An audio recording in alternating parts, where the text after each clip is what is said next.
When we spoke this time last week, you'd only had sort of a couple of days with the players. We've got well over a week's worth of work in them now. Can you see things beginning to work how you want them to? It's been nice this week having full time on the grass. We had to be flexible last week because of the weather and use different venues, etc. So it's been really nice having a clear week in. Yeah, you can definitely see the progress.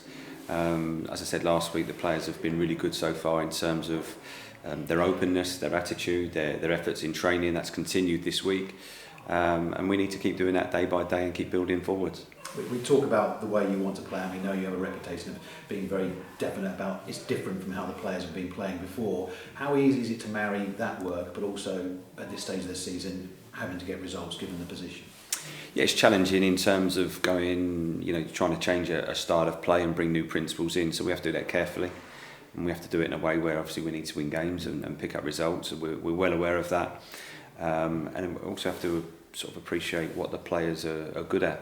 And I'm not going to ask them to do things they can't do or they're not comfortable doing. So it's trying to find that balance. We want to start moving forwards and working towards what we want. We don't want to waste any time here, but at the same time, I don't want to be reckless with that. And I don't want to say set up on a way to play on Saturday. I know we're probably not going to win the game playing that way. We need to find that balance in the short term. And so maybe sacrificing some of what you want to do for the short term. Yeah, probably a little bit more, I would say sacrifice more, concentrate on certain aspects of it. So there's certain parts of the game that are going to take a little bit more time. And for example, Leyton Orient on Saturday, great energy in their team, pressed really well. We need to be aware of that and make sure that we're not getting caught on the ball in certain areas of the pitch and not taking undue risks against that, because they do press very, very well. So it's concentrating on certain aspects that I think are most important in the short term, and then working towards some of the other aspects over a longer period of time. Are Leyton Orient a model we can look at and get an idea of as to that's what you're working towards, or is it different? I think every team is different and every manager is different in terms of how they want to play. I mean, undoubtedly Richie has done a fantastic job. Probably a similar scenario. He came in sort of around this time last season, maybe a touch earlier at Leyton Orient, finished last season pretty well, and then obviously have had a fantastic season. And the league table doesn't lie; they're the best team in the division this year.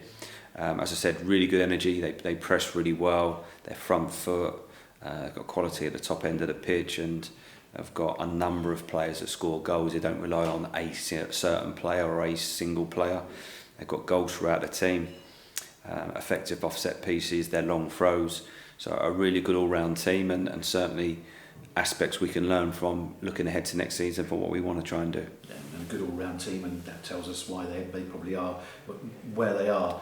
Goals are an issue here at the moment, aren't they?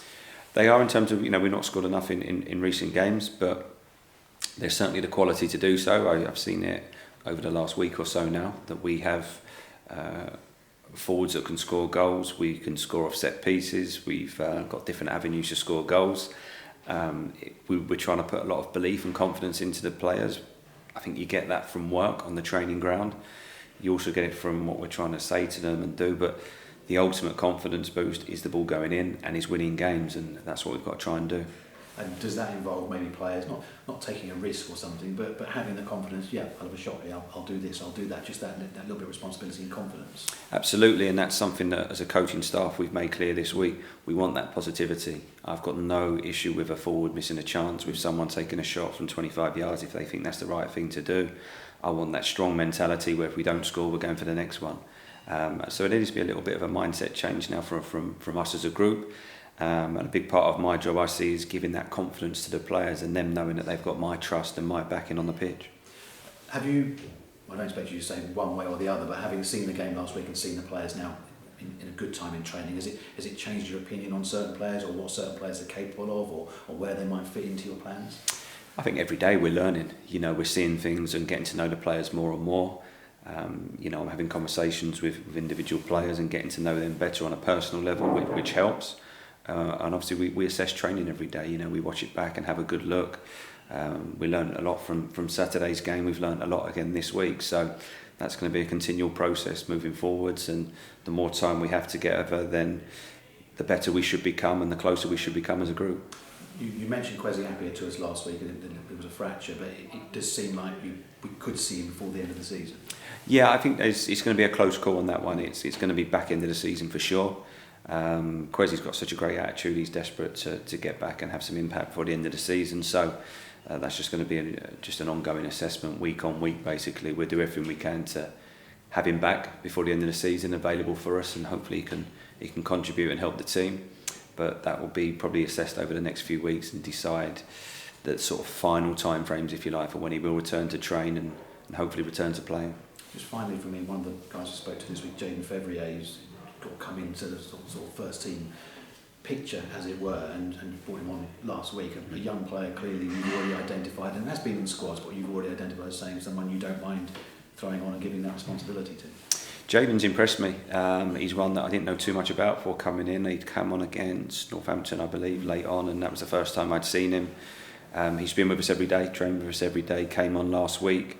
The shape we played last week probably doesn't suit him as a player. I think he's more suited to a 4-3-3 or a 4-2-3-1, but he's got attributes that I really like. His attitude's been great, and he's certainly one that I could see featuring for us moving forwards. Thanks, Ben. Pleasure, thank you.